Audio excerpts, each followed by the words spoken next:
तो दोस्तों, लगातार भारत द्वारा आर्मेनिया की मदद करने के बाद अब अजरबैजान भारत से बदले के मूड में दिखाई दे रहा है, क्योंकि वहां के विदेश मंत्री भारत के जम्मू कश्मीर के लिए पाकिस्तान का समर्थन करते दिखाई दे रहे हैं। दरअसल आपको बता दें कि अजरबैजान के विदेश मंत्री पाकिस्तान दौरे के आखिरी दिन प्रेस कॉन्फ्रेंस कर रहे थे। उन्होंने प्रेस कॉन्फ्रेंस में सबसे पहले पाकिस्तान को धन्यवाद किया और वो कहा कि पाकिस्तान ने मजबूत राजनीतिक और नैतिक समर्थन हमेशा से अजरबैजान को दिया है। इसके साथ ही उन्होंने कहा कि 44 दिन तक का अजरबैजान युद्ध लड़ता रहा और पाकिस्तान ने उन युद्ध के दिनों में और उसके बाद भी और उसके साथ ही इससे पहले भी लगातार हर स्थिति में अजरबैजान को सपोर्ट किया। इसके लिए अजरबैजान पाकिस्तान का धन्यवाद करना चाहता है, लेकिन इसके बाद अजरबैजान के विदेश मंत्री ने जम्मू कश्मीर को लेकर बड़ी बात बोल दी और कहा अजरबैजान पाकिस्तान के साथ जम्मू कश्मीर को लेकर एक ही स्टैंड रखता है, यानी कि अजरबैजान का स्टैंड जम्मू कश्मीर को लेकर बिल्कुल क्लियर है और वो बदलेगा नहीं। अजरबैजान के विदेश मंत्री ने कहा कि हम चाहते हैं कि इस मुद्दे पर शांति से समाधान होना चाहिए। यूएनएससी और साथ ही अंतर्राष्ट्रीय मानवीय कानूनों के ढांचे के भीतर इस मुद्दे को सुलझाना काफी ज्यादा जरूरी है। यानी कि अजरबैजान के विदेश मंत्री ने पाकिस्तान का समर्थन जम्मू कश्मीर के मुद्दे पर किया है। दरअसल आपको बता दें, अजरबैजान भारत से नाराज है क्योंकि भारत अजरबैजान के दुश्मन देश आर्मेनिया का साथ देता है। अजरबैजान और आर्मेनिया के बीच में सीमा विवाद है।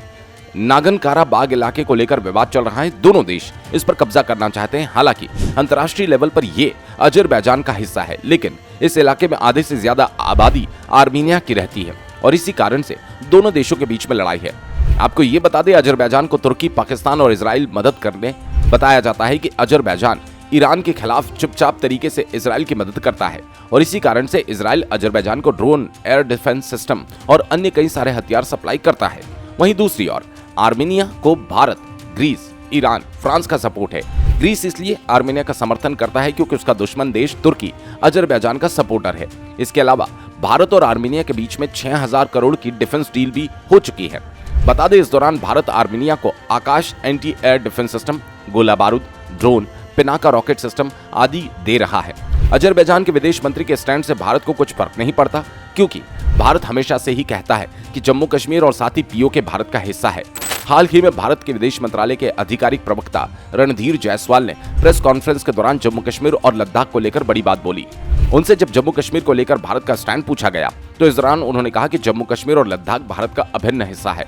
साथ ही उन्होंने ये भी कहा कि पाकिस्तान जो चीन के साथ मिलकर चीन पाक इकोनॉमिक कॉरिडोर बना रहा है, उसके पक्ष में भारत बिल्कुल नहीं है, क्योंकि भारत की क्षेत्रीय अखंडता और संपूर्णता के खिलाफ है। दरअसल आपको बता दें, चीन और पाकिस्तान मिलकर इस कॉरिडोर का निर्माण पाकिस्तान के हिस्से वाले कश्मीर यानी कि पीओके में कर रहे हैं और भारत इसके खिलाफ हमेशा से ही रहा है। जब से डील हुई तभी से भारत का स्टैंड क्लियर है कि इस कॉरिडोर का निर्माण इस इलाके में नहीं होना चाहिए, क्योंकि ये भारत का हिस्सा था और रहेगा। हाल ही में भारत के विदेश मंत्री एस जयशंकर ने एक बयान दिया था कि पाकिस्तान ऑक्यूपाइड कश्मीर यानी कि पीओके भारत का रहेगा और इसे वापस लेने के लिए हम हर प्रयास करेंगे। साफ है दोस्तों, इस समय चीन पाकिस्तान को आगे करके उसके कंधे से बंदूक चलाने की कोशिश कर रहा है, लेकिन भारत इस बात को भली भांति समझ चुका है, इसलिए भारत लगातार इसका विरोध कर रहा है। इस पूरी खबर को लेकर आप लोग अपनी राय कमेंट करके जरूर बताएं।